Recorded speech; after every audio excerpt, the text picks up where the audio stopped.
Tu es couvert de manteaux de lumière et de majesté. Tu envoies ta parole des quatre coins du monde. Mais merci ce matin, mon Dieu, de permettre que ta parole retentisse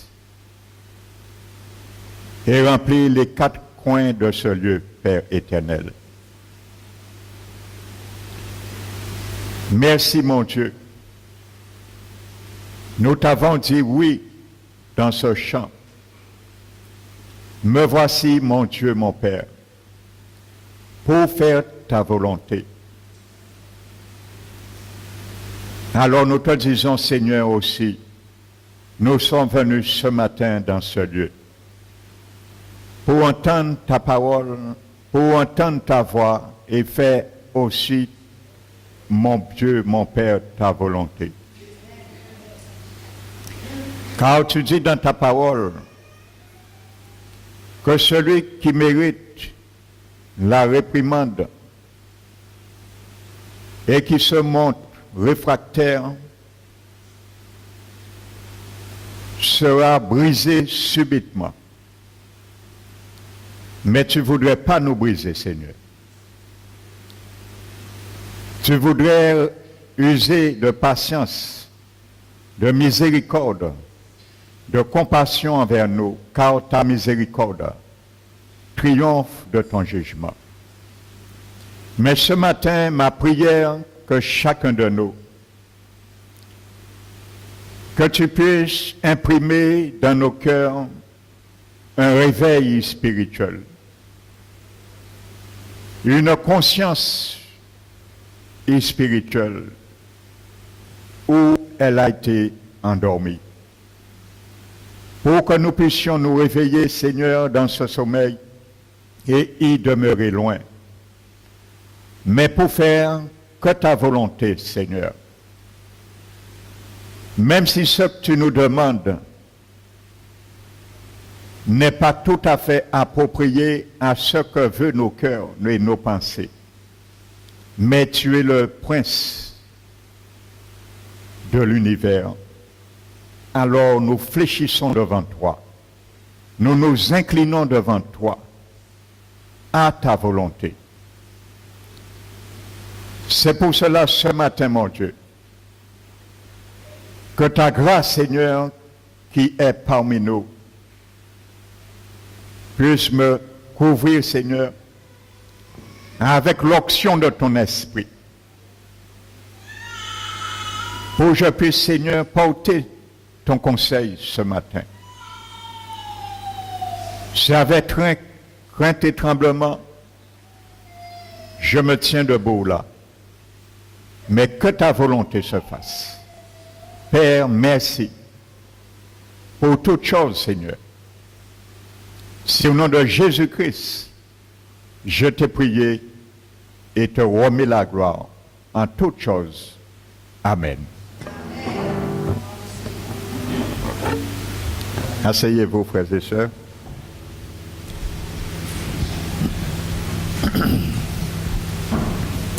Je bénis ceux et celles qui sont parmi nous, qui nous visitent. Amen.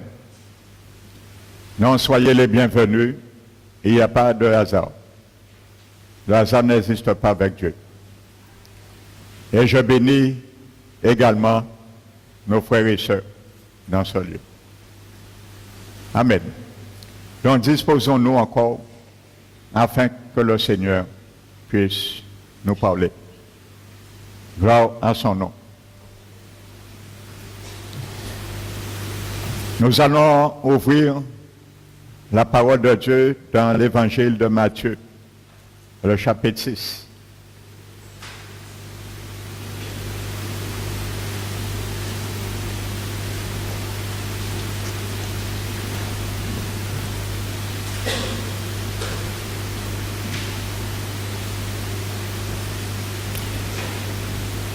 Nous allons prendre à partir du verset 9.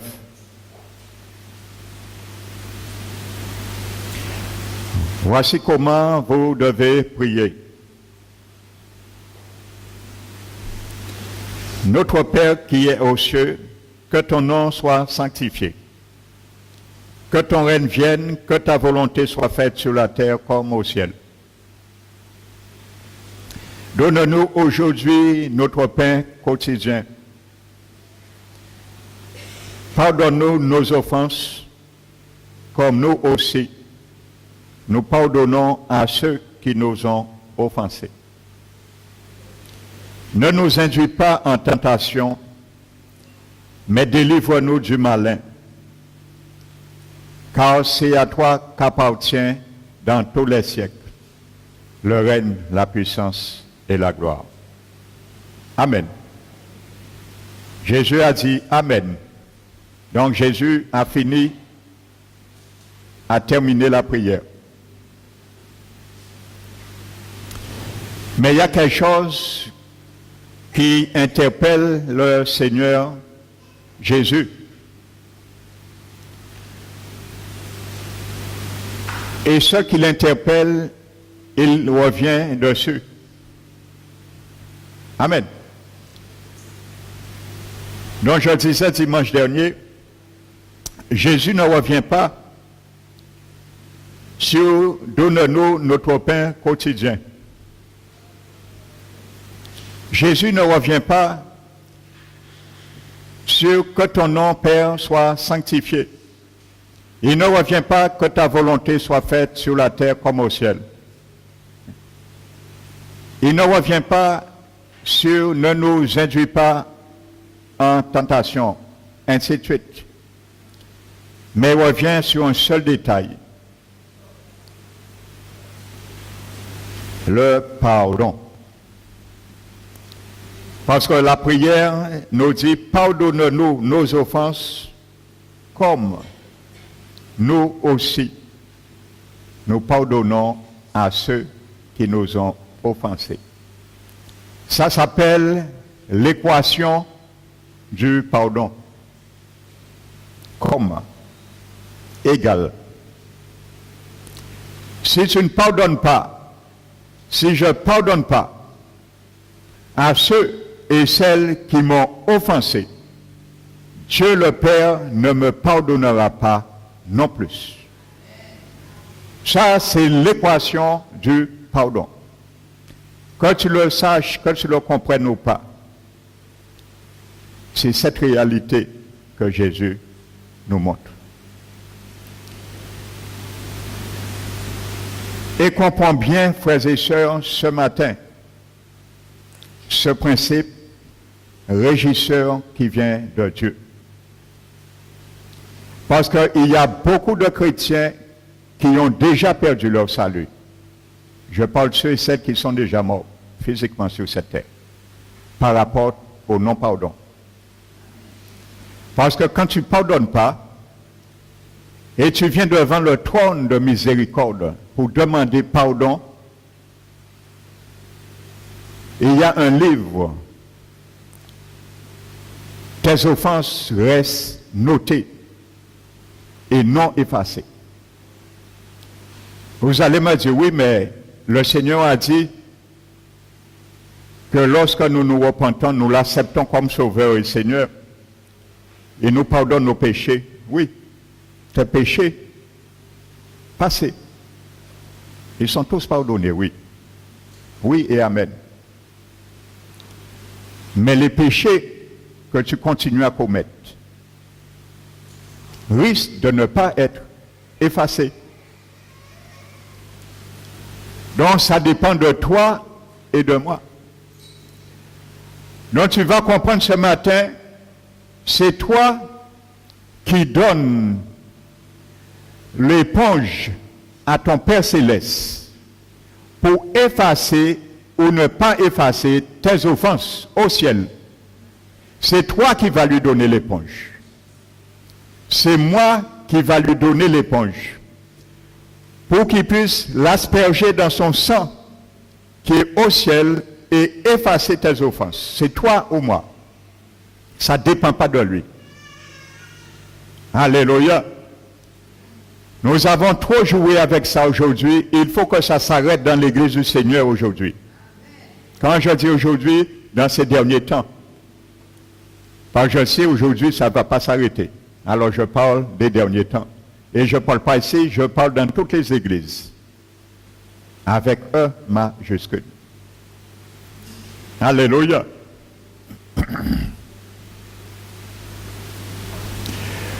Donc nous allons élaborer ceci et rentrer dans la cartographie du pardon. Alléluia. Je vais déjà rappeler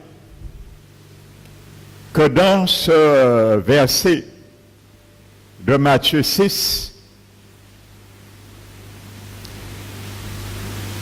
le mot qui a été traduit, employé pour péché dans ce verset, c'est le mot araméen qui était la langue maternelle de Jésus-Christ, l'araméen. Ce mot s'appelle Oba.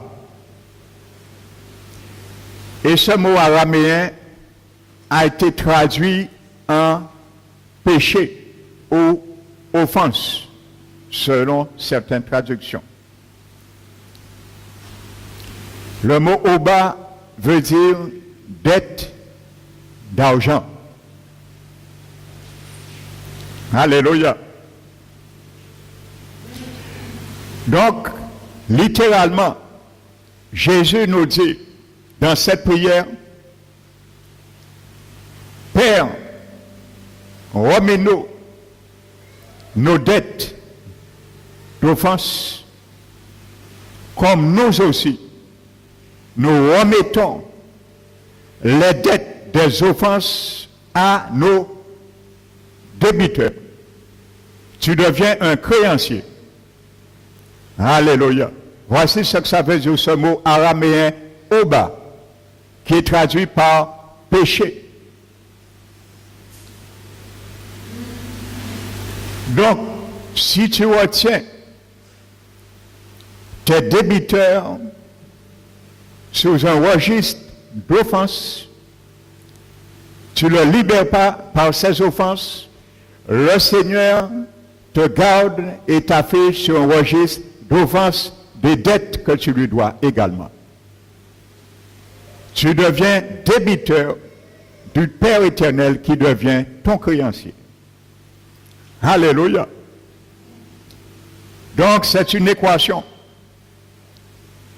Si tu veux que ton registre de compte des offenses que tu fais au ciel, qui est inscrit dans un livre, puisse être effacé,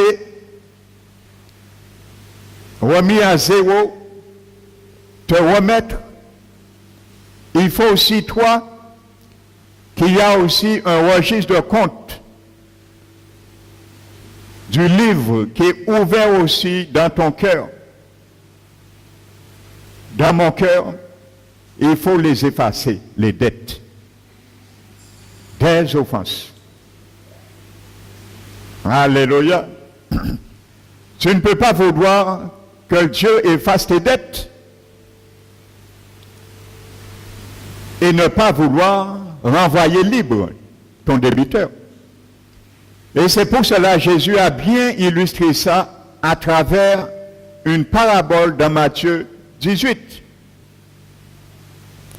Alléluia. Nous allons le prendre tout à l'heure.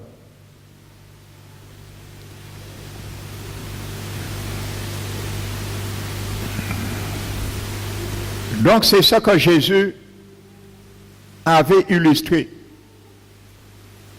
Maintenant, il a remis ses vêtements et il va nous donner les règles maintenant d'application pour notre part. Voici quelques règles pour cela, mon frère, ma soeur. Pour que tes dettes d'offense te soient remises par le Père céleste. Nous n'allons pas tout prendre. Notez Philippiens 2, chapitre 2, verset 3 à 5. La Bible dit, ne fais rien par esprit de parti ou par vaine gloire, mais que l'humilité nous fasse regarder les autres comme au-dessus de nous. Et au lieu que chacun considère ses propres intérêts, considère aussi l'intérêt d'autrui. Nous allons prendre Galates 5, Éphésiens, pardon. Éphésiens, ne perdons pas Matthieu. Éphésiens chapitre 4.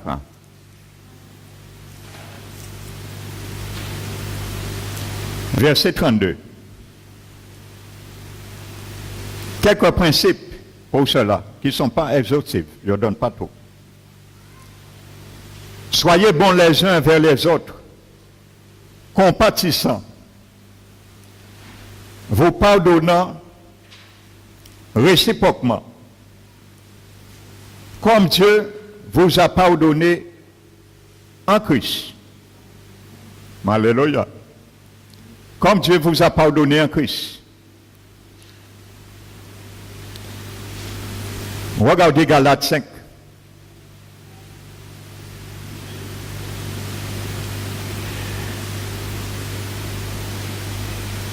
Verset 13. Frères, vous avez été appelés pour la liberté, à la liberté.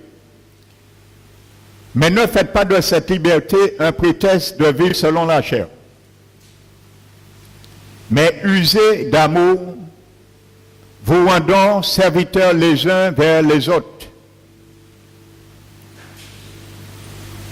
Car par une seule parole accomplit toute la loi. Tu aimeras ton prochain comme toi-même.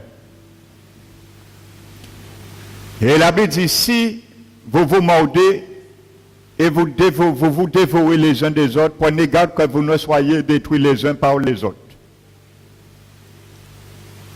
Et Paul dit maintenant, je dis donc, pour cela, il donne le moyen, il donne la clé. Je dis donc, marchez par l'esprit et vous n'accomplirez pas les désirs de la chair.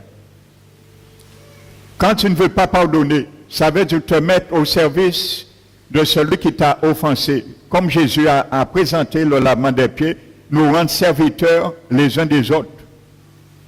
Usez d'amour, vous rendant serviteurs les uns des autres. Ça veut dire avec ta serviette, ma serviette, tu laves les pieds, les offenses. Tu laves les péchés. Tu pardonnes. C'est ça. Et Paul dit que si nous ne le faisons pas implicitement, c'est parce que nous avons décidé de faire cette liberté, de mettre en contribution notre service pour notre frère qui nous offense, de lui pardonner ses offenses, de le libérer, de le rendre libre en tant que libre débiteur. C'est parce que nous vivons selon la chair. Alléluia. Donc si tu n'arrives pas à pardonner ton frère, ta soeur, c'est parce que tu vis selon la chair. Alléluia. C'est ça que Paul nous explique là. Et c'est normal. La chair en elle-même n'a pas d'amour. Donc elle ne peut pas pardonner. Mais nous l'avons l'amour et nous devons vivre par l'Esprit. Et conduits par le Saint-Esprit, nous sommes propres à pardonner. Alléluia. La Bible dit, l'homme qui a de la sagesse est lent à la colère et il met sa gloire à oublier les offenses. Alléluia. Donc c'est possible. Maintenant prenons Colossiens 3. Et je vais m'arrêter sur ces 3 versets.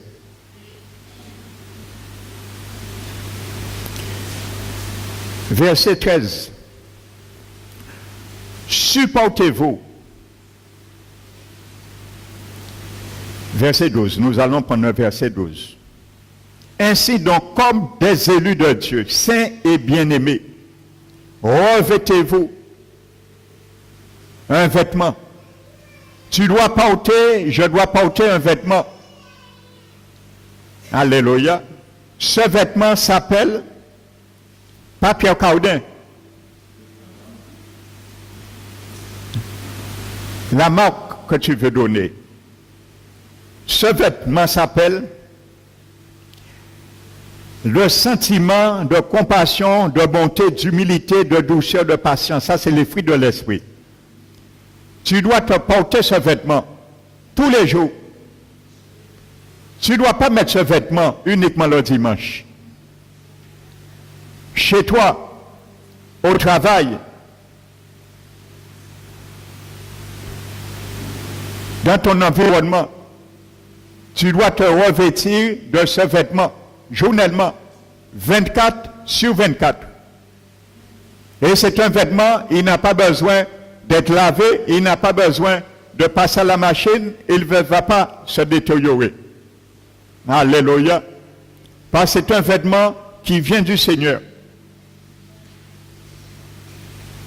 Supportez-vous les uns les autres. Et si l'un a sujet à se plaindre de l'autre, pardonnez-vous réciproquement. De même que Christ vous a pardonné, pardonnez-vous aussi. Alléluia. Je vais attirer ton attention sur un détail dans ce verset. La Bible ne dit pas, de même que Christ vous avez pardonné.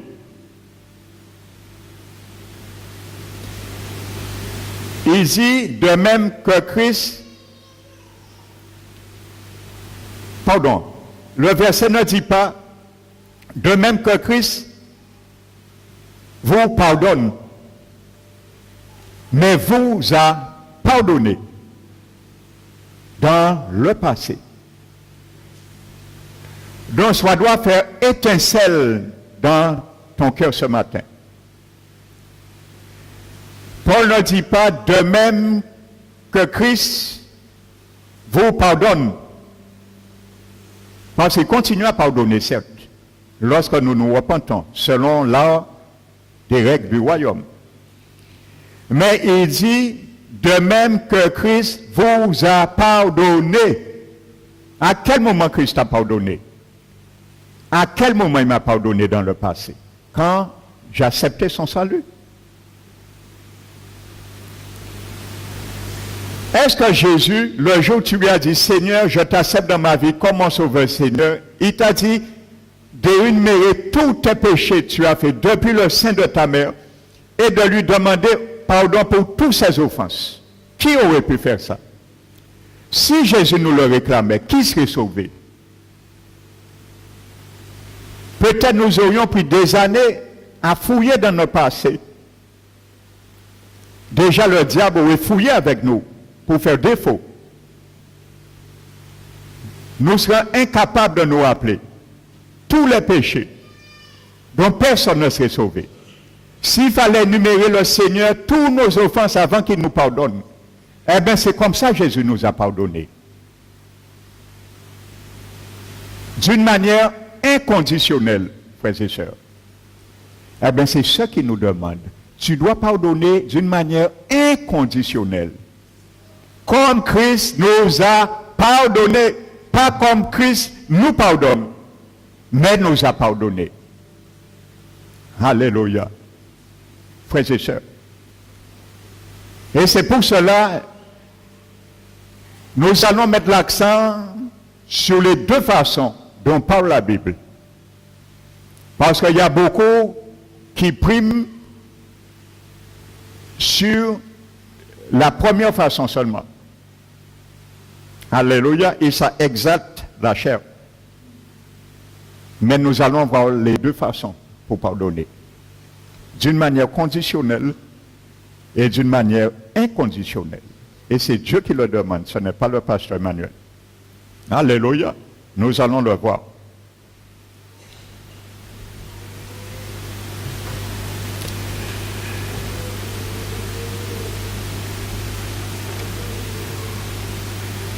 Je vous rappelle que Jésus, dans Jean 13, au verset 15, notez, je vous disais que Jésus ne dit pas de faire ce que je vous ai fait, mais dans le grec, de faire comme j'ai agi envers vous. Donc Jésus ne dit pas de laver vos pieds comme j'ai fait, mais de laver vos offenses comme moi j'ai agi envers vous. Et nous venons de voir le verset. Alléluia. Donc notez 1 Pierre chapitre 2. Chapitre 2, verset 11-12. 1 Pierre chapitre 2, verset 19. 1 Pierre 3, verset 9.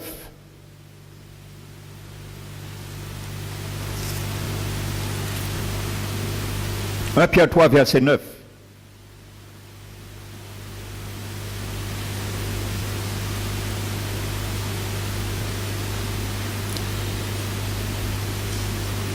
Ne rendez point le mal pour le mal,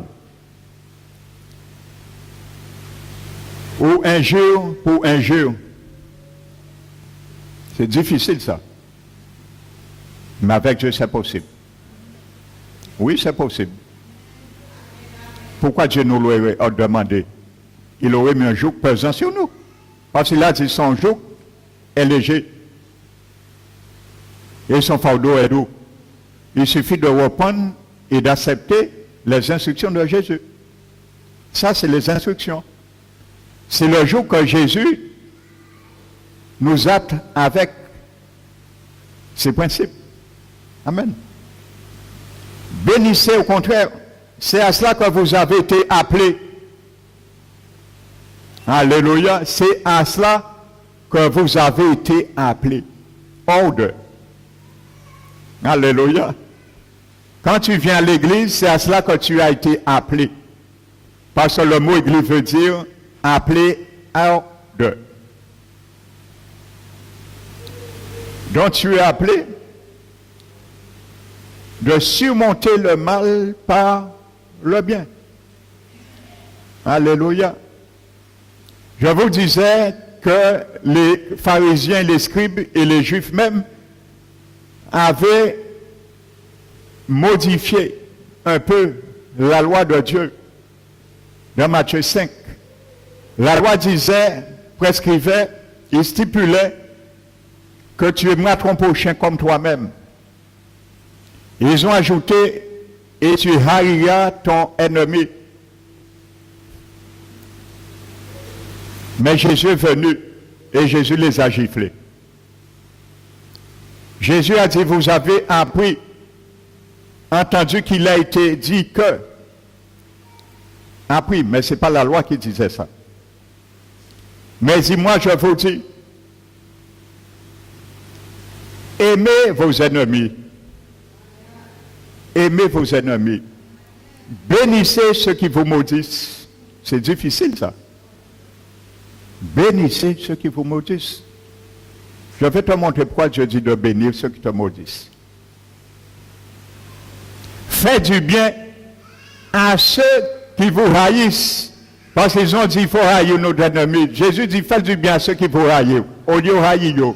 Faites du bien à ceux qui vous haïssent. C'est difficile ça. C'est pas facile. Il faut le reconnaître. Mais c'est Dieu qui nous le demande. C'est à cela que je suis appelé, je n'ai pas le choix. C'est à cela que tu es appelé, tu n'as pas le choix. Pierre nous le dit. Pierre chapitre 3, verset 9. C'est à cela que vous êtes appelés. Nous pas ni les choix. Si tu n'es pas appelé à ça, tu ne peux pas rentrer dans le royaume de Dieu. Tu es appelé à cela. C'est à cela que vous avez été appelés quand il t'a retiré du monde. Amen. Bénissez ceux qui vous maudissent. Faites du bien à ceux qui vous haïssent et priez pour ceux qui vous maltraitent et vous persécutent. Alléluia. Je ne me méprends pas. Je le répète comme j'ai souligné dimanche dernier. Si un chrétien a un conflit avec quelqu'un du monde, il subit une injustice, c'est notre devoir, notre droit de porter plainte contre un païen.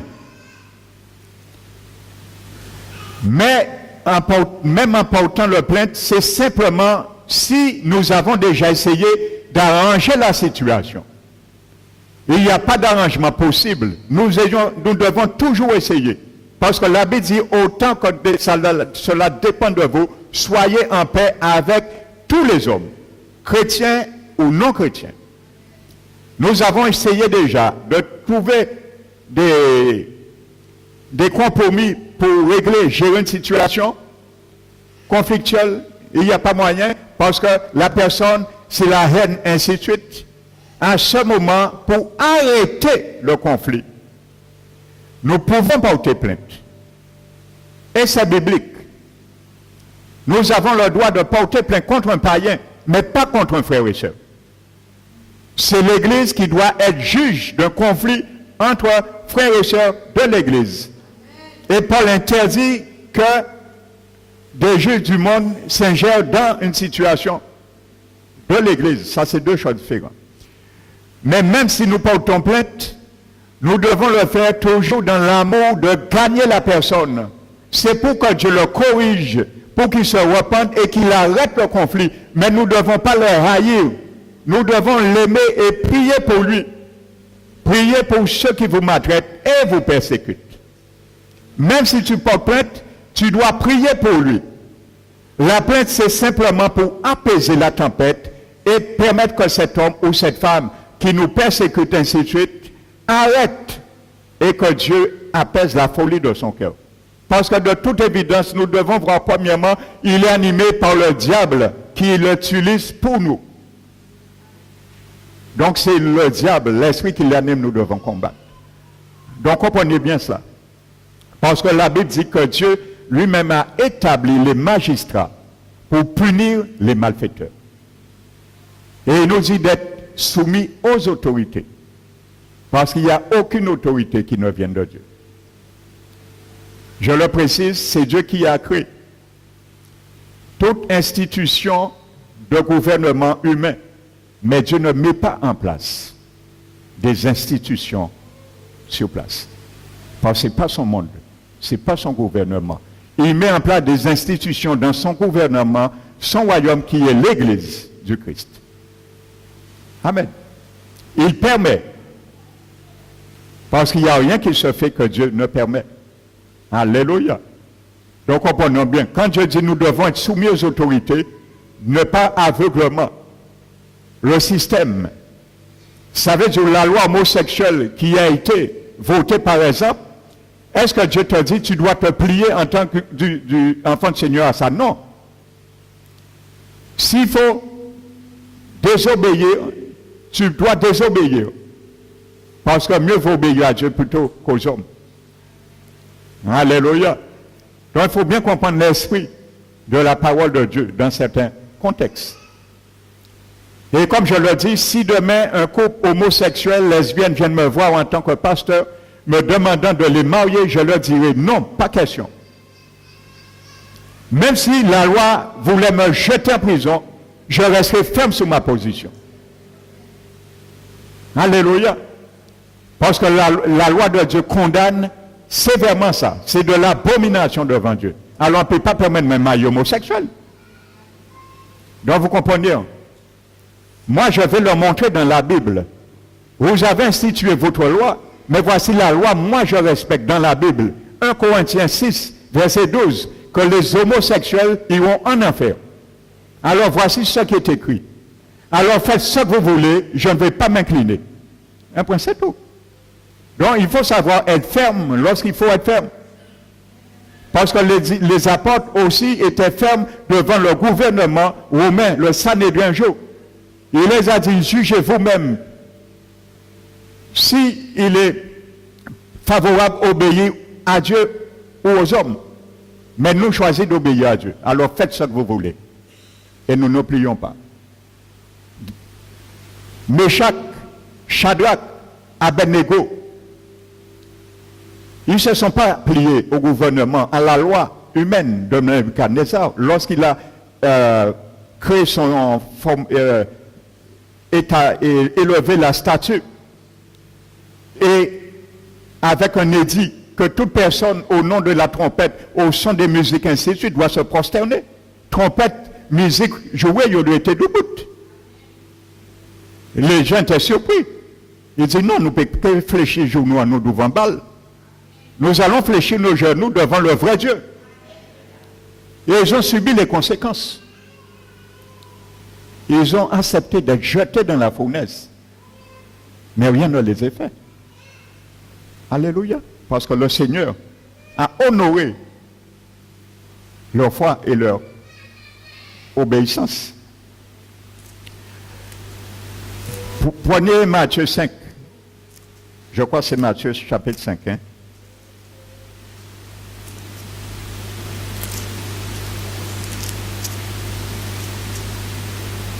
Oui, verset 27. Vous avez appris qu'il a été dit, ainsi de suite.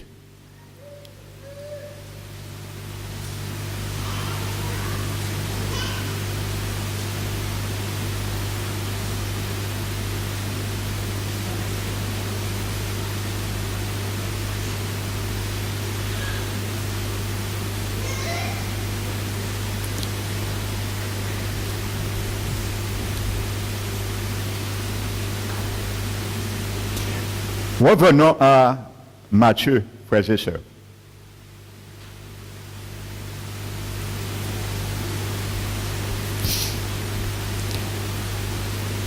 Le chapitre 18.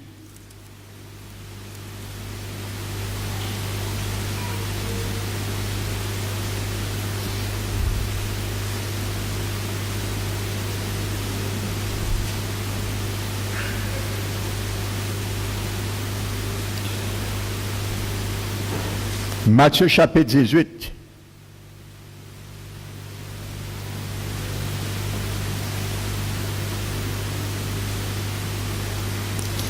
Alors Pierre, verset 21, s'approcha de lui, dit, Seigneur, combien de fois pardonnerai-je à mon frère lorsqu'il péchera contre moi? Serait-ce 7 jusqu'à 7 fois? Jésus lui dit, je ne te dis pas jusqu'à 7 fois, mais jusqu'à 77, 70 fois, 7 fois, 490, ça veut dire. Alléluia. Et au-delà, il n'y a pas de limite. Jésus voulait dire, il n'y a pas de quota. Ça, c'est la dimension spirituelle. Ça, c'est le critère chrétien. Alléluia.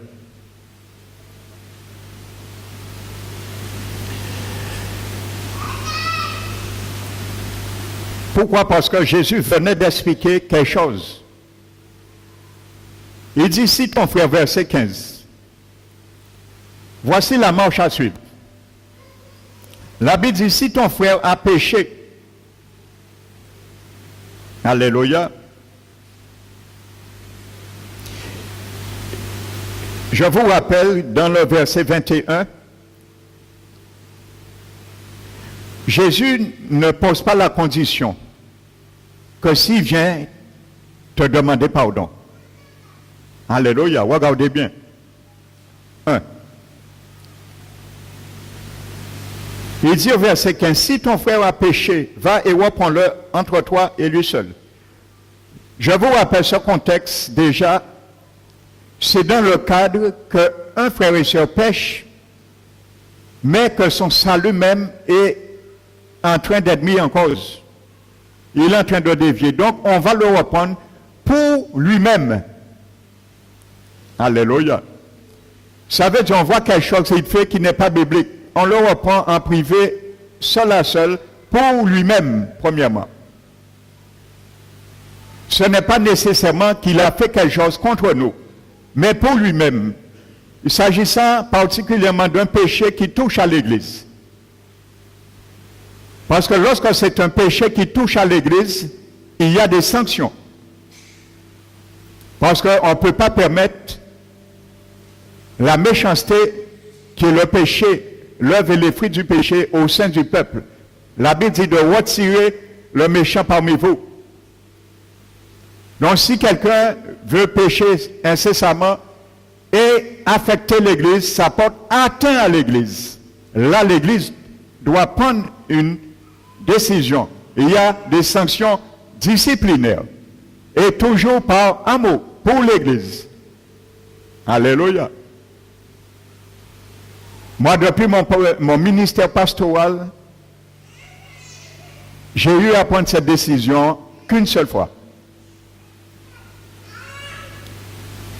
Alléluia. Une seule fois. Et avec beaucoup de patience. Après avoir duré des années vis-à-vis de cette personne. Mais je n'avais pas le choix. Et je ne l'ai pas pris moi seul. C'est l'Église qui a pris cette décision. Parce qu'il y avait témoins. Comme l'avait dit, il faut qu'un conflit, l'accusation contre quelqu'un soit fait sous la déposition de 2 ou 3 témoins. Donc il y avait des responsables avec moi ce jour-là. Avant de prendre là, je ne pouvais pas accepter ça. Alléluia. Parce que ça touchait l'Église. Donc c'est 2 choses différentes. Donc la Bible dit premièrement,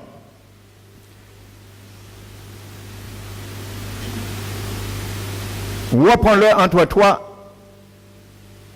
et lui seul. Première marche d'escalier. Tu le reprends entre lui seul et toi. Il y a une seule oreille qui doit entendre, à part ces 2 personnes, c'est Dieu. Si tu écoutes, tu as gagné ton frère. C'est comme Jacques le dit ailleurs. Si tu vois un frère qui s'est détourné, qui s'est égaré de la vérité, et que toi, tu le ramènes de la voie où il s'était égaré, tu sauveras une âme de la mort et tu le couvriras d'une multitude de péchés. Alléluia. Donc tu veux le gagner. Quand la Bible dit tu vas le voir, frères et sœurs, ce n'est pas dans le contexte de faire la guerre avec lui, avec elle. C'est pour le gagner toujours dans l'amour. Parce que si déjà il t'a fait quelque chose, tu es amer, tu ne pourras jamais aller le voir. Donc déjà, même si quelqu'un, tu veux aller le voir, il t'a fait quelque chose, ou il a fait quelque chose qui touche peut-être à son salut ou à l'église, tu vas avec lui avec un cœur, un désir, avec une attitude d'amour, toujours pour le gagner. Parce que si tu vas avec un esprit d'amertume, tu ne pourras pas le gagner. Ce sera de confusion. Alléluia. Et la Bible dit, mets-toi en garde, que toi-même, tu ne sois pas dans la confusion même. Alléluia. Toujours dans le but de gagner, frères et sœurs. Un frère qui risque de se perdre. Mais s'il ne t'écoute pas, deuxième marche d'escalier. Tu as fait la première, tu as franchi la première étape, la première marche d'escalier. Si tu n'écoutes pas, franchis la deuxième marche d'escalier. Donc, voyez, il y a un ordre. Avec Dieu, il y a toujours un ordre.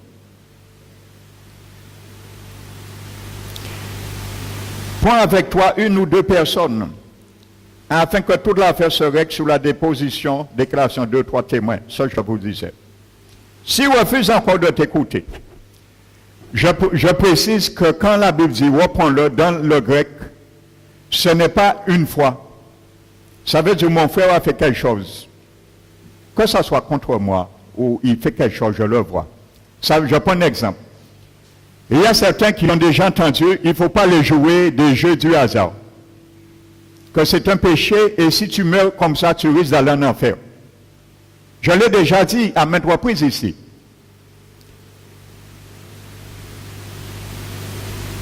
Les chrétiens ont déjà entendu, tu ne dois pas aller en tant que chrétien dans des boîtes de nuit, c'est un lieu de démons. Tu ne peux pas aller te voter dans des boîtes de nuit.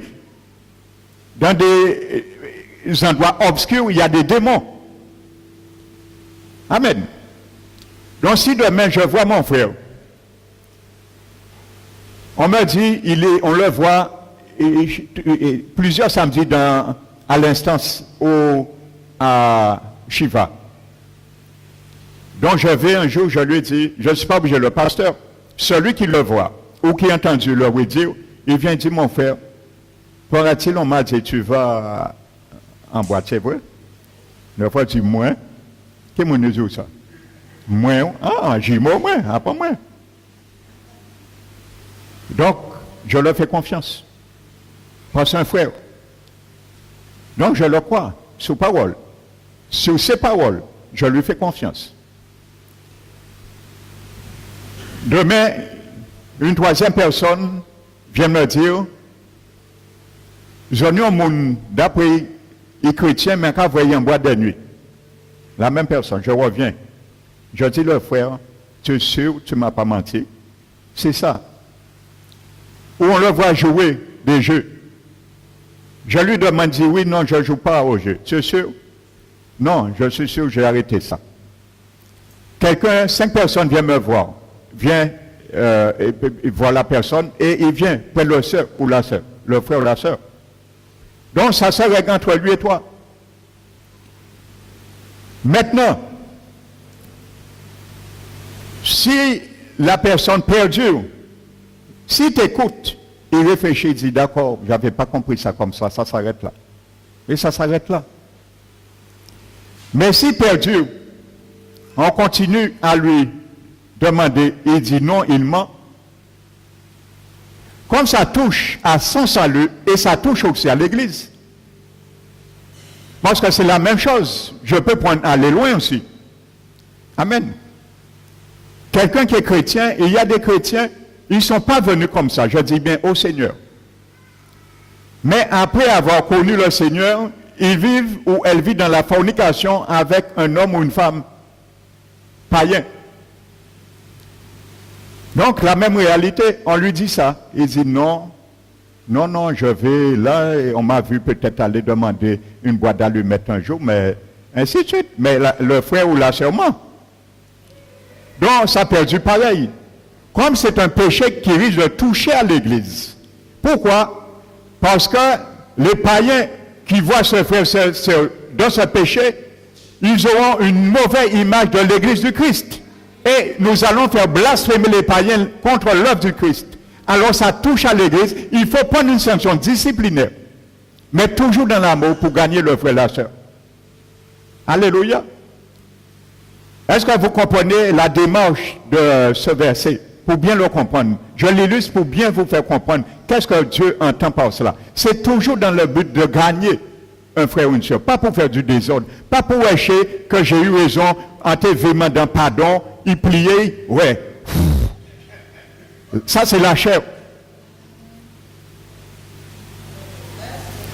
Ça c'est la chair qui s'enfle. Tant pas mandant pardon, péché pliant, péché balayant, péché dit bonjour. Ça c'est la chair. Ça, c'est les œuvres de la chair. Alléluia. La Bible dit l'arrogance précède la ruine. Et l'orgueil précède la chute. Mais l'humilité précède la gloire. Alléluia. Deuxième fois. Troisième et marche d'escalier. S'ils refusent de les écouter, à ce moment, c'est normal. Dis-le à l'église. C'est normal, mon frère et ma soeur. On t'a déjà essayé de te gagner par amour. Tu ne veux pas? Ça veut dire on considère tu es un frère ou une soeur qui n'a pas l'Esprit de Dieu. Parce que si tu ne te laisses pas convaincre, c'est comme si l'Esprit de Dieu, tu es comme quelqu'un qui n'a pas l'Esprit de Dieu. Tu vis comme quelqu'un qui agit par l'Esprit du monde. C'est pour cela la Bible dit, à ce moment, l'Église, qu'il soit pour toi comme un païen ou un publicain. Parce que c'est le publicain qui vivait dans le désordre. Ainsi de suite, c'est ça que Dieu explique. Alléluia. Mais il ne faut pas haïr ce frère et sa soeur, même s'il y a une sanction qui a été prise, il faut l'aimer.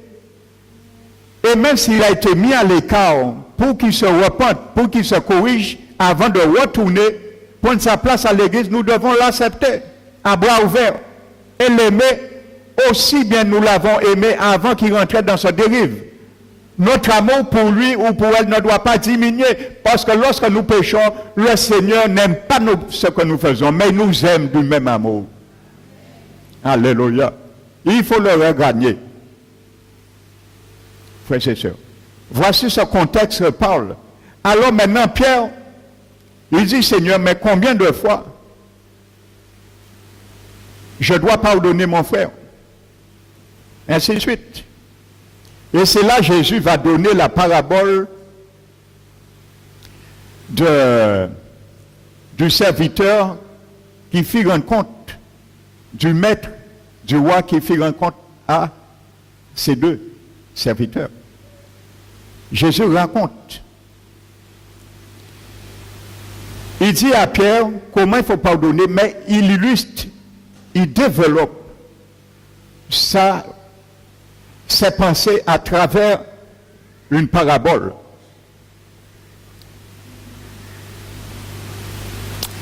Donc, en se souvenant que 7 est le symbole de la plénitude et de perfection, Jésus oppose à la vengeance parfaite de l'homme livré à lui-même. L'homme selon la chair, le pardon parfait de l'homme régénéré. Alléluia. C'est pour cela, frères et sœurs, il est difficile de croire que quelqu'un puisse délibérément prononcer la prière de notre Père, sachant en même temps qu'il nourrit un esprit de non-pardon envers quelqu'un d'autre. Non, ça ne tient pas debout. Il faut savoir, je l'ai dit déjà, le concept religieux de Oba, le mot araméen, est en accord avec une pensée judaïque selon laquelle toute transgression de la loi revient à contracter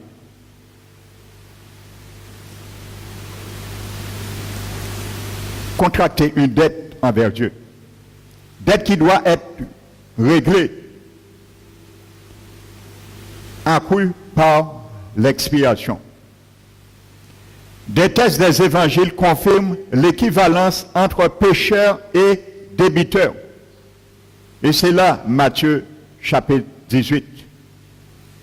Le parallèle entre pécheur et débiteur. Ce dernier thème donnant un relief spécial à l'un des aspects du péché.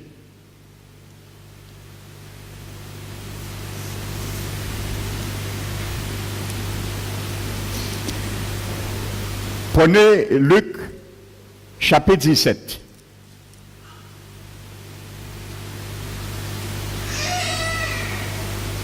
Verset 4.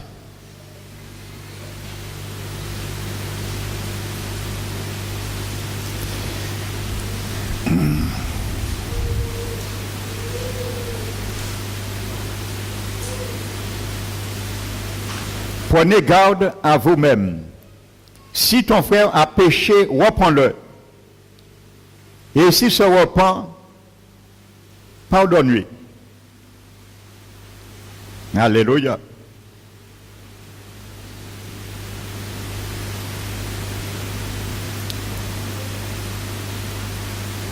Est-ce que Pierre était là ou pas au moment où Jésus parlait de cela? Et c'est pour cela peut-être il a posé la question dans Matthieu à Jésus. Combien de fois il faut pardonner? Peut-être n'était pas là lorsque Jésus parlait de cela. Donc vous voyez, la Bible dit, si ton frère a péché, reprends-le. Et s'il se repent, pardonne-lui. Amen. Et vous savez, c'est là que beaucoup de chrétiens s'enorgueillissent pour ne pas pardonner. Et Jésus connaît le cœur de l'homme. C'est lui qui l'a fait. C'est lui le mécanicien du cœur humain. Et il connaît comment régler les pièces des organes du cœur humain. Mais il ne se laissera pas prendre. Là, nous allons voir les deux aspects. Le pardon conditionnel et le pardon inconditionnel que Jésus va illustrer. C'est pourquoi tu n'as pas le choix de ne pas pardonner. Alléluia. Et s'il se repent, pardonne-lui.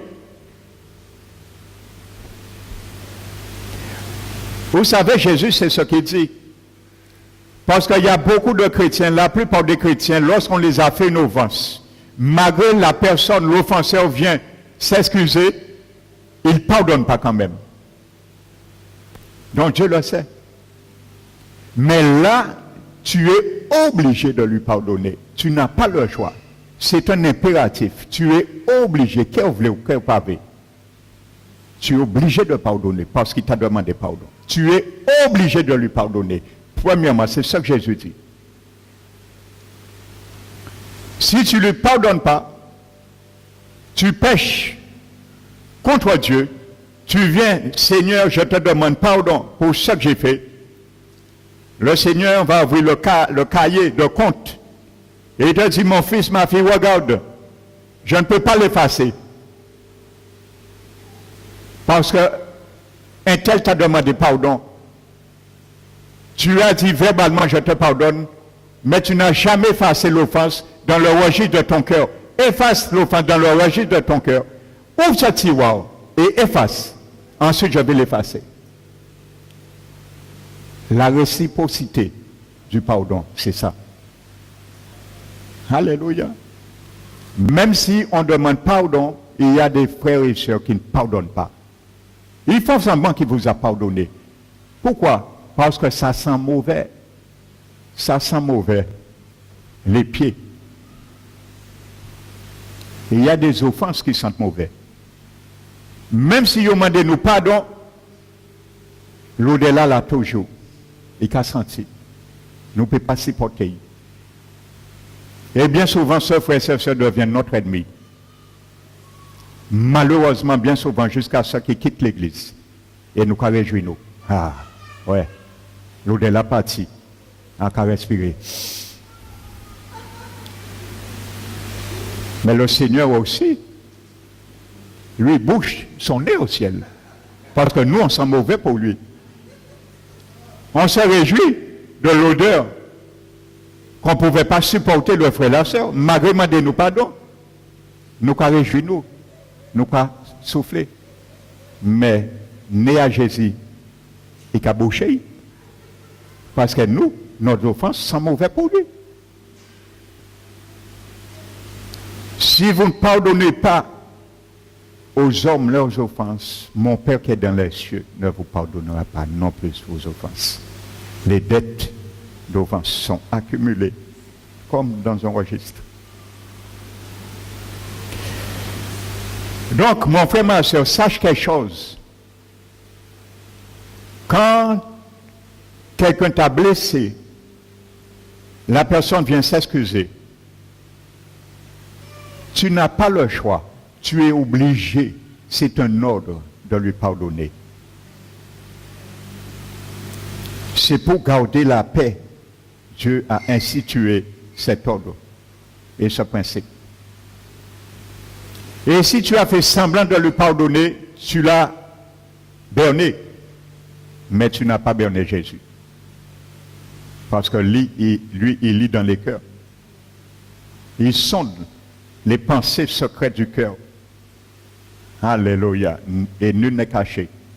Tout est à nu, à sa vue. Premièrement,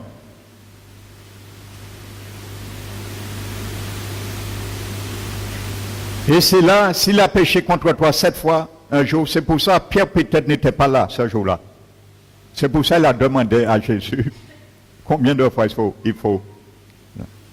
Maintenant, ça c'est pour peut-être les orgueilleux. Ceux et celles qui cherchent la gloire de la chair. Donc ça c'est le principe de base. Maintenant Jésus va passer maintenant à la situation, au décret pour les enfants du royaume. Ça, c'était pour le monde. Ça, c'est le monde. Tu m'as fait ça. Alors, si tu ne me demandes pas pardon, je ne te pardonne pas. Ça, c'est le monde. Maintenant, Jésus va donner le critère de son royaume. Et ça, c'est pour toi et moi. Jésus va montrer maintenant le pardon inconditionnel. Alléluia. Et regardez ce que Jésus dit. Jésus parle toujours du pardon. Il n'a pas changé de sujet. Le chapitre 7 maintenant. Toujours de Luc 17.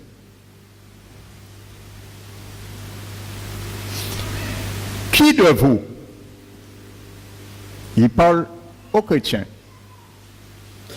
ayant un serviteur qui laboure ou paie les troupeaux,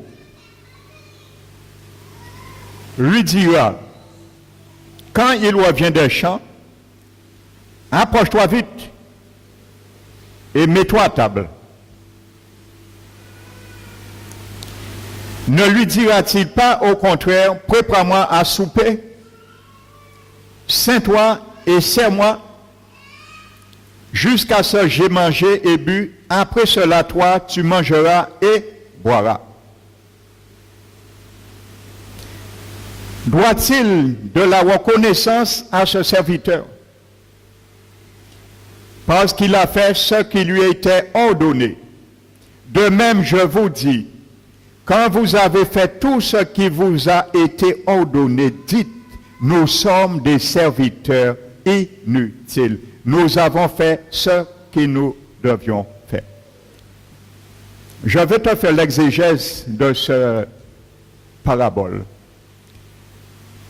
Jésus a présenté maintenant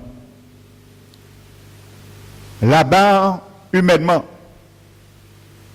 L'Église, pour arrêter un conflit, on t'a fait une offense. Maintenant, la personne vient t'excuser. Tu n'as pas le choix. Un. Tu es obligé. Jésus t'ordonne à pardonner. Un. Maintenant, Jésus dit,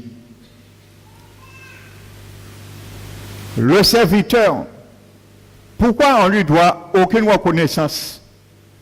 Parce qu'il était payé pour faire la tâche qui lui était assignée, dont le maître n'a aucune reconnaissance envers lui. Il a fait ce qui était payé pour le faire. Amen.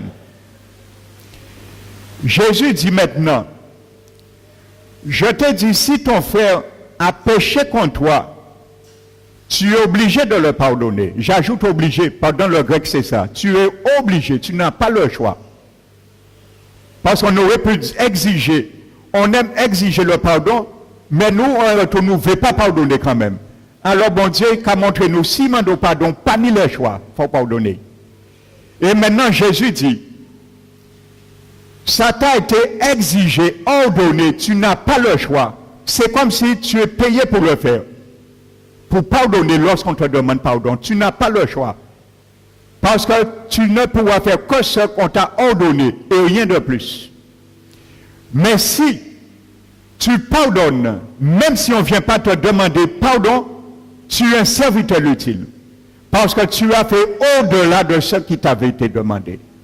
Mais si tu t'arrêtes uniquement sur cela, tu es un serviteur inutile. Mon frère, ma soeur, si tu réclames, si je réclame, l'offenseur vient s'excuser pour que je lui pardonne, je suis un serviteur inutile pour Dieu. Parce que je réclame ce pour laquelle j'ai été invité à faire. Ce qui m'a été ordonné, je le réclame. Donc, ça n'a aucune valeur pour Dieu. Tu es un serviteur, je suis un serviteur pour Dieu inutile. J'ai réclamé, tu as réclamé ce qui te revient des deux doigts. C'est tout. Mais si tu pardonnes, quand même quelqu'un ne vient pas s'excuser, tu pardonnes, là, c'est le standard du royaume de Dieu. Ça, c'est l'équivalent. Pardonnez-vous réciproquement si l'un a sujet à se plaindre de l'autre. Pardonnez-vous comme Dieu vous a pardonné en Christ. Voici la recette. Alléluia. Et c'est pour cela que Jésus a illustré cette parabole. Jésus n'a pas changé de message. Il n'a pas changé de sujet. Il était encore sur le pardon.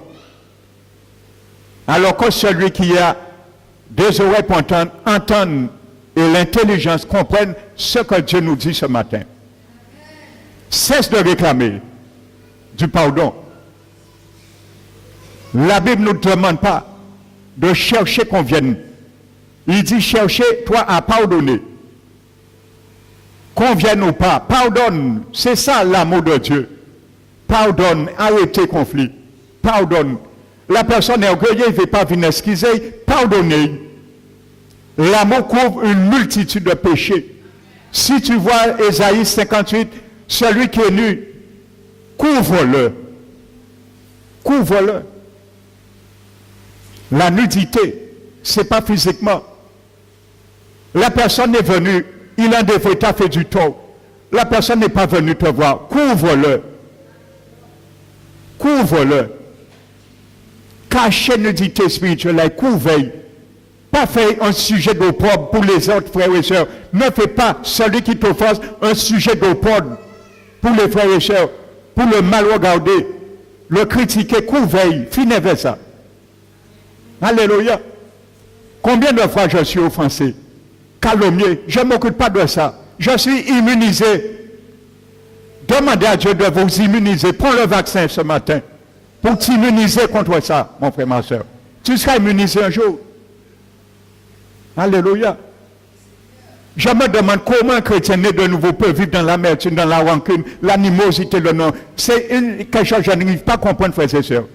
Je ne peux pas vivre comme ça. C'est impossible parce que j'ai fait un choix. J'ai renoncé et j'ai refusé à ça.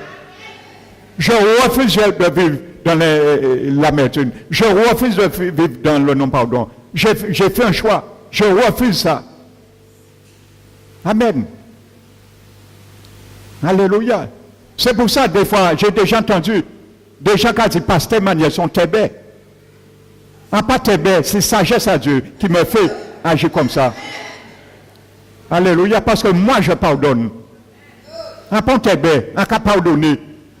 Je fais la sourde oreille à ceux les calomnies, je ne m'appellerai pas sur ça. Et ça ne m'empêche pas de continuer à t'aimer de la même amour que j'ai pour toi. La même estimation que j'ai pour toi ne va pas diminuer quand même. Parce que je suis un fils du royaume. Alléluia. Je respecte la bannière que je porte. Un fils du royaume. Alléluia. Est-ce que tu es un fils du royaume? Est-ce que tu es une fille du royaume? Alors lève la bannière, l'étendard. Jésus-Christ, Nissi, Simkeni, l'Éternel, ma bannière. Alléluia. Montre le diable qui tu es. L'amour vainc toujours la haine. Et c'est pour cela le diable ne pourra pas t'avoir. Il va se mettre loin de toi lorsque tu marches. Parce qu'il a peur de l'amour, frères et sœurs. Alléluia. Prouve le diable qui tu es en Jésus-Christ. Le diable fuit par l'amour, frères et sœurs. Il ne peut toucher ça. Amen. Vous savez pourquoi Dieu dit de bénir ceux qui te maudissent? Parce que le livre de Deutéronome dit que ceux qui te maudiront, je convertirai leurs paroles en bénédiction. Parce que tu es bien aimé de moi. Donc, quelqu'un qui vous maudisse, si ta vie n'est pas en règle, la malédiction risque de t'atteindre, oui. Alléluia. Mais si il risque de t'atteindre, comme nous avons prié vendredi, il faut la révoquer.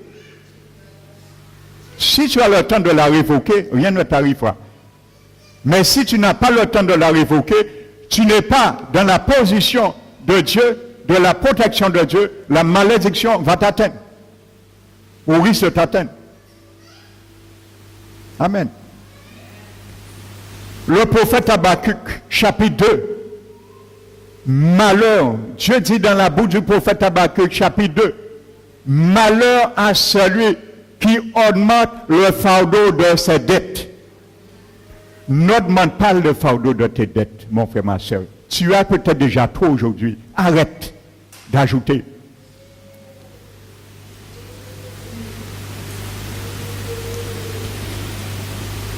Le fardeau de ses dettes, ça veut dire des offenses. Nous qu'accumuler offenses. Nous qu'accumuler offenses en cœur nous. Nous qu'accumuler offenses. Nous qu'avec tiwala. Nous qu'à mettre offenses. Nous pas pardonner. Nous qu'à traîner des fardeaux, des sacs d'offenses, qu'à peser nous. Nous qu'à marcher, nous fatiguer. Fardeau la raide. T'as là fait moi ça. Il peut jamais demander pardon. On peut jamais pardonner. Fardeau la raide. On fardeau offense en sac d'eau nous qu'à peser nous. Là, nous bien fatigués. Ça, c'est la fatigue de la chair. Nous avons déposé, nous avons soufflé.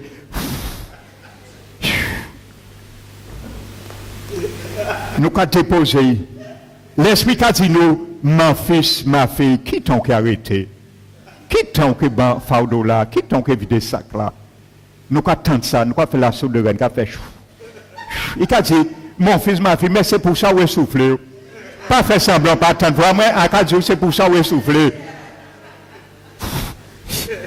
Nous avons regardé, ouais, depuis tant d'années, pour que je vienne voir moi, à peu plier, on attend toujours. Nous avons vous mettre sans sac là. Nous avons vous prendre sac là, nous avons partir. Le Seigneur a dit, nous quittons que fin accumuler les fardeaux des dettes.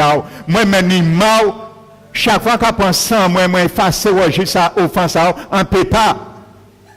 Quand est-ce que tu me donnes, mon fils, ma fille, le droit d'effacer mon registre? Ça me gêne. Mon sang payé pour toi, mais mon sang est incapable d'effacer tes offenses parce que c'est un fardeau qui accumule des dettes. Arrête d'accumuler des dettes. Commence à vider, mettre à jour à zéro le registre de tes comptes sur la terre, dans ton cœur, et je vais commencer. Parce qu'Habakkuk dit, malheur à celui qui accumule les dettes, les fardeaux de ses dettes. Ne crois-tu pas un jour que ton créancier se réveillera? Eh bien, c'est ça que nous allons voir dimanche prochain. La parabole du roi et les deux débiteurs. Ils avaient accumulé le fardeau de leurs dettes.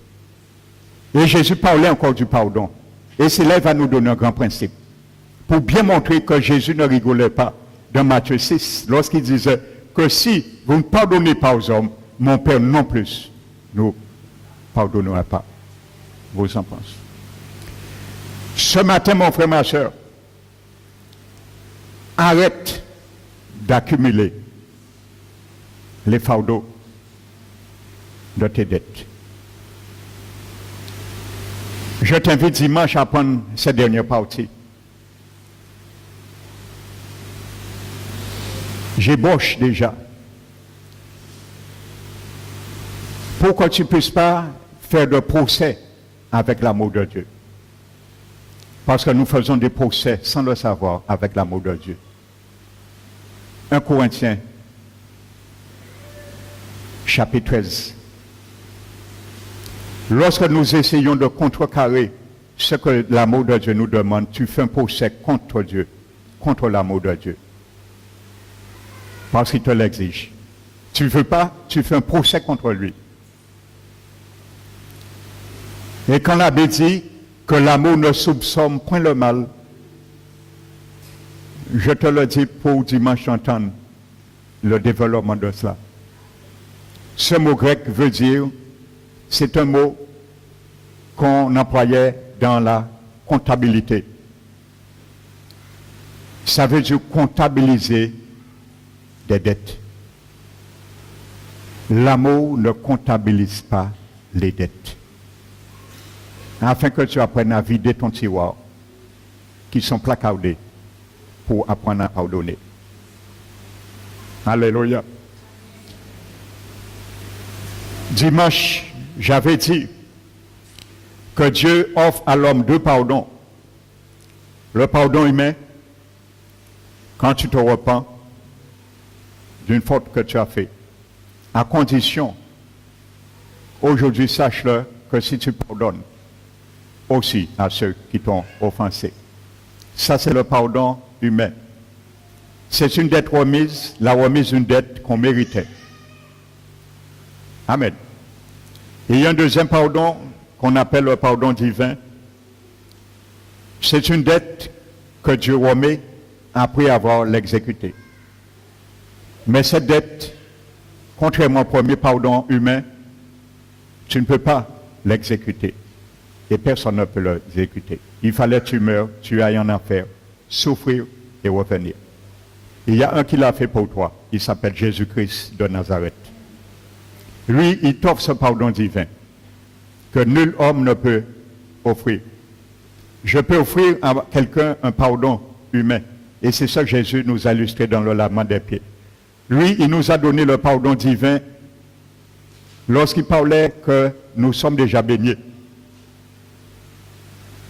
Alléluia. Et nous avons besoin de conserver ce pardon divin en nous lavant les pieds journellement lorsque nous péchons et nous nous pardonnons les uns des autres. Et aussi Dieu nous pardonne également. Parce que nous continuons à marcher dans la poussière de ce monde. Nous allons salir encore nos vies, mais nous repentir. C'est ce pardon qui te donne le salut et qui t'ouvre la porte du ciel. Que si tu meurs un jour, tu iras dans la présence de Dieu. Donc ce matin, s'il y a quelqu'un qui n'a pas encore demandé Dieu ce pardon divin, ça veut dire qu'il n'est pas encore au bénéfice du pardon judiciaire. Ça veut dire qu'il n'a pas encore accepté Jésus dans sa vie comme son sauveur et aussi son Seigneur. Pour avoir la garantie du ciel, je vais demander la personne de lever sa main, simplement. Alléluia. Donc, si tu veux recevoir ce matin Jésus-Christ comme ton sauveur et ton Seigneur, donc lève ta main. Donc celui qui a levé sa main, mets-toi debout. Amen. Mettez-vous debout. Amen. Maintenant, vous allez vous avancer pour faire cette prière, pour accepter le Seigneur. Venez, s'il vous plaît, devant. Alléluia, clamons le Seigneur. Alléluia. Parce qu'il y a un qui n'est pas content. Nous le savons. Alléluia, c'est le diable. Donc s'il y a encore quelqu'un qui hésite, elle peut venir. Donc je dis bien, si ce matin, tu veux dire, Seigneur, je veux te donner ma vie, parce que je ne sais pas demain, le lendemain ne m'appartient pas. Que si mes yeux se ferment sur ce monde terrien, je sais, au moins j'aurai cette garantie, que les yeux de mon âme, mon esprit s'ouvrira dans ta présence. Donc si tu veux dire, Seigneur, je te reçois dans ma vie comme mon Sauveur et mon Seigneur, si tu ne fais pas ça, tu ne peux pas recevoir le pardon de tes péchés. Ça veut dire tous tes péchés que tu as déjà fait jusqu'à aujourd'hui encore, écrits dans un registre là-haut. Et si tu meurs demain, le registre est fermé. On ne l'ouvre plus jamais. Et Jésus va réouvrir ce registre le jour du jugement, lorsque tu vas venir un jour ton corps à la résurrection. Il va l'ouvrir et il va te montrer tout ton film, une cassette qui correspond à tout ce qui est écrit dans le livre. Et après, il va te dire, mon ami, je ne peux rien faire pour toi. Sur terre, tu as perdu l'opportunité qui t'a été présentée. Maintenant, je ne peux rien faire pour moi. Le jugement tombe sur toi et va dans le lieu que j'ai préparé pour Satan et ses anges, qui s'appelle la GN, éternelle. Et tu seras là pour l'éternité, à souffrir dans des flammes de feu, nuit et jour, sans arrêt. L'éternité. Alors, vous avez fait le bon choix ce matin. Et que le nom du Seigneur soit glorifié. Donc, vous allez recevoir Jésus dans votre vie. C'est une alliance que vous allez contracter avec Dieu. C'est quelque chose qui est sérieux. Il y a 4 choses qui vont se faire lorsque vous allez faire cette prière avec moi. Le Seigneur va détruire le livre où tous vos fautes, vos péchés, vos actions inscrites. Il va le blanchir. Il va purifier votre cœur par le Saint-Esprit. Il va vous donner son Esprit Saint, que vous le sentiez rentrer en vous pas, vous le receviez par la foi. Tu peux le sentir, tu peux ne pas le sentir. Il n'est pas moins rentré en toi. Le Saint-Esprit et votre nom sera ratifié, inscrit dans le livre de vie. Un livre d'or qui est au ciel. Alléluia. Donc fermez vos yeux et vous allez faire cette prière avec moi à haute voix, avec conviction de cœur. Que ce soit une réalité pour vous. Donc faites cette prière avec moi. Je vais demander à l'Église de se mettre debout pour honorer ce service. Parce que les anges de Dieu sont là. Ils sont en train de contempler cette grâce imméritée. Ils sont en train de glorifier Jésus au ciel.